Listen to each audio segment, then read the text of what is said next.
दोस्तों, आपने गौर किया होगा कि बाजार में मिलने वाली ज्यादातर चीजों पर मेड इन चाइना लिखा होता है। इसका मतलब यह है कि वो चीज चीन के अंदर बनाई गई है और वहां से इंपोर्ट करके हमारे देश में बेची जा रही है। और सिर्फ हमारे देश में ही नहीं बल्कि पूरी दुनिया में चीन के ये सामान इसी तरह से बेचे जाते हैं। बच्चों के छोटे छोटे खिलौनों से लेकर बड़ी बड़ी मशीनों के कंपोनेंट्स तक सब कुछ चीन के अंदर ही बनाया जाता है। बेहद सस्ता होने के नाते पूरी दुनिया चीन के इन सामान को खरीदती भी है और यही कारण है कि चीन आज पूरी दुनिया के लिए एक मैन्युफैक्चरिंग फैक्ट्री बन चुका है। अब ऐसे में लोगों के मन में ये सवाल आते हैं कि आखिर चीन इस मुकाम पर पहुंचने में कामयाब कैसे हुआ।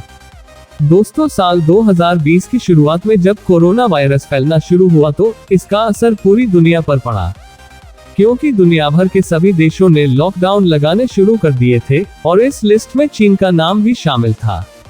चीन के अंदर जब लॉकडाउन लगाया गया तो वहां से चीजों का एक्सपोर्ट बंद हो गया और चीन का एक्सपोर्ट बंद होने से दुनिया भर की कंपनियों का प्रोडक्शन पूरी तरह से थम गया था, क्योंकि प्रोडक्शन में इस्तेमाल किए जाने वाले ज्यादातर कंपनियों के अहम कंपोनेंट्स चीन से ही इंपोर्ट किए जाते थे। और इस सिचुएशन में लोगों को यह समझ आ गया था कि दुनिया किस हद तक चीन के ऊपर ही निर्भर हो चुकी है और इसी वजह से चीन को तब वर्ल्ड फैक्ट्री का नाम दिया गया। दरअसल दुनिया चीन से उसका सामान इसलिए खरीदती है क्योंकि चीन वो सामान बहुत ही ज्यादा सस्ता देता है।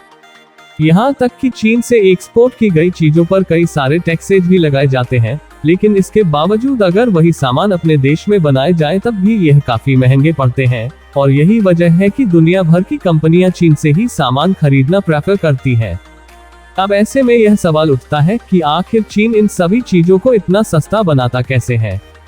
दरअसल इसके पीछे कोई एक नहीं बल्कि कई सारे अलग अलग रीजन्स हैं। जैसा कि आप सभी लोग जानते ही होंगे कि जनसंख्या के मामले में चीन दुनिया का सबसे बड़ा देश है और इस समय चीन की कुल जनसंख्या 145 करोड़ के आसपास है। जनसंख्या इतनी ज्यादा होने की वजह से चीन में लेबर्स यानी मजदूर की भी कोई कमी नहीं है। वहां पर लेबर्स की संख्या हमेशा ही डिमांड से ऊपर रहती है और यही वजह है कि चीन में लेबर बहुत ही ज्यादा सस्ते मिल जाते हैं और ये चीन में सामान के सस्ते होने का सबसे अहम कारणों में से एक है। इसके अलावा चीन सिर्फ जनसंख्या के मामले में ही सबसे बड़ा देश नहीं है, बल्कि एरिया के हिसाब से भी यह दुनिया का चौथा सबसे बड़ा देश है। आपके अंदाजे के लिए आपको बता दें कि एरिया के हिसाब से चीन हमारे भारत से लगभग 3 गुना बड़ा है। यानी कि चीन के पास बड़ी बड़ी फैक्ट्रियां और मैन्युफैक्चरिंग प्लांट लगाने के लिए जगह की कोई कमी नहीं है। इसके अलावा वहां पर मैन्युफैक्चरिंग के लिए रॉ मटेरियल यानी कि कच्चा माल भी बहुत ही आसानी से उपलब्ध हो जाता है। साथ ही वहां की सरकार ने पर्यावरण को लेकर भी नियमों में काफी ढील दे रखी है, जिससे कि पेड़ों को काटने और फैक्ट्री लगाने में ज्यादा प्रॉब्लम्स का सामना नहीं करना पड़ता। हालांकि चीन के बने सामान की एक खराबी है कि उनकी कोई गारंटी या वारंटी नहीं होती है। चल जाए तो चांद तक, नहीं चले तो शाम तक। इसका कारण यह है कि चीन में सामान की क्वालिटी पर ध्यान नहीं दिया जाता है। अगर भारत की बात करें तो हर त्योहार से पहले चीन के सामानों से बाजार पड़ जाता है। जैसे दिवाली में इलेक्ट्रिक झालर से लेकर पटाखों तक सब तरह की जरूरत की चीजें चीन सस्ते दाम में उतार देता है। वहीं होली में पिचकारी से लेकर रंग आदि सभी चीजों को वहां बड़े पैमाने पर बनाया जाता है। बल्क में चीजें बनने से उनका दाम कम होता है और भारतीय बाजार में बनी चीजें उसके आगे टिक नहीं पाती हैं।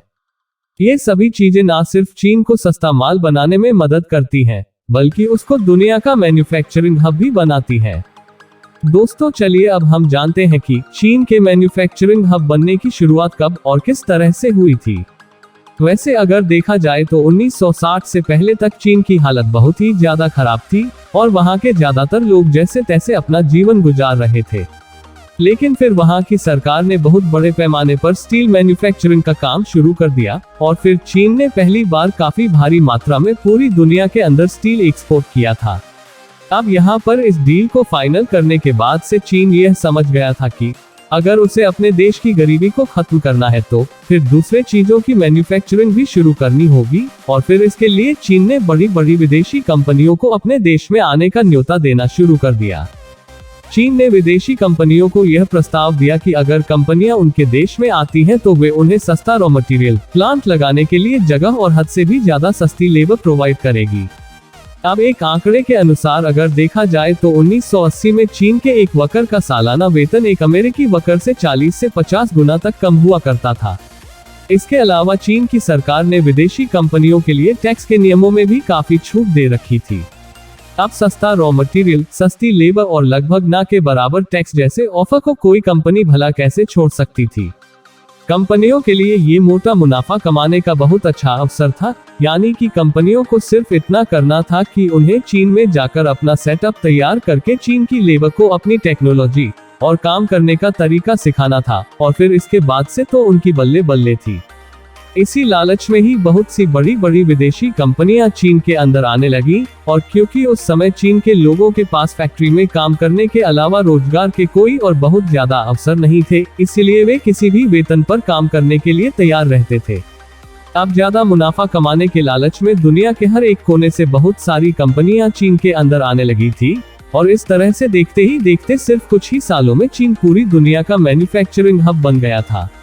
हालांकि यहाँ पर चीन ने यह चालाकी दिखाई कि विदेशी कंपनियों की टेक्नोलॉजी और काम करने के तरीकों को सीखकर वह उन्हीं के प्रोडक्ट्स की डुप्लीकेट कॉपी बनाने लगा। यानी कि जो भी कंपनियां चीन में अपने प्रोडक्ट की मैन्युफैक्चरिंग के लिए आती थी, उसी प्रोडक्ट के टेक्नोलॉजी और तरीकों को चुराकर चीन उस सामान की कॉपी बनाना शुरू कर देता था, और फिर वही सस्ते और डुप्लीकेट प्रोडक्ट्स को दुनिया के गरीब देशों में एक्सपोर्ट करके ढेर सारा पैसा कमाता गया।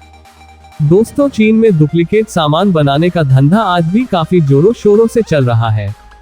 अब यह सवाल उठता है कि क्या आगे भी चीन इसी तरह से दुनिया का मैन्युफैक्चरिंग हब बना रहेगा, या फिर आने वाले समय में उसकी जगह कोई दूसरा देश ले लेगा।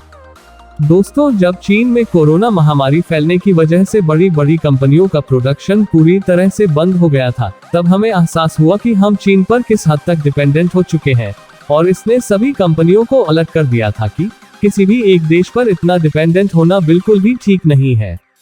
इसीलिए बहुत सी कंपनियां अब दूसरे देशों में भी अवसर तलाश रही हैं। इसके अलावा चीन के अंदर अब मजदूरी भी पहले की तरह सस्ती नहीं रही है, क्योंकि चीन के नए जनरेशन के पढ़े लिखे लोग अब मजदूरी वाले काम करना पसंद नहीं कर रहे, जिसकी वजह से चीन में लेबर्स की संख्या लगातार कम हो रही है, और संख्या कम होने की वजह से मजदूरी का रेट काफी ज्यादा बढ़ चुका है। इन वजह से भी अब कंपनियां चीन को छोड़कर दूसरे देशों जैसे कि वियतनाम, मलेशिया, थाईलैंड और भारत की तरफ अपना रुख कर रही है। हालांकि अगर भारत को दुनिया का मैन्युफैक्चरिंग हब बनना है तो सबसे पहले तो हमारी सरकार को कुछ ऐसे फॉरेन पॉलिसीज लेकर आने होंगे जो कि विदेशी कंपनियों को भारत में आने पर मजबूर कर दे। हालांकि यह पॉलिसी चीन की तरह सिर्फ पैसे कमाने के लिए न हो, क्योंकि हम भारतीय शायद पर्यावरण को नुकसान होते हुए नहीं देख सकते, और साथ ही नियम कानून भी देश के लोगों के हितों को ध्यान में रखकर बनाए जाएं। हालांकि यह काफी अच्छा मौका भी है भारत के लिए दुनिया का मैन्युफैक्चरिंग हब बनने का, क्योंकि इस समय चीन से निकलकर कंपनियां अपने लिए जगह तलाश रही हैं। आशा करते हैं आपको वीडियो पसंद आया होगा। ऐसे ही वीडियोस देखने के लिए मिस्टर रिव्यू चैनल को सब्सक्राइब करें। आपका कीमती समय हमारे वीडियोस को देने के लिए धन्यवाद। मिलते हैं एक और वीडियो के साथ।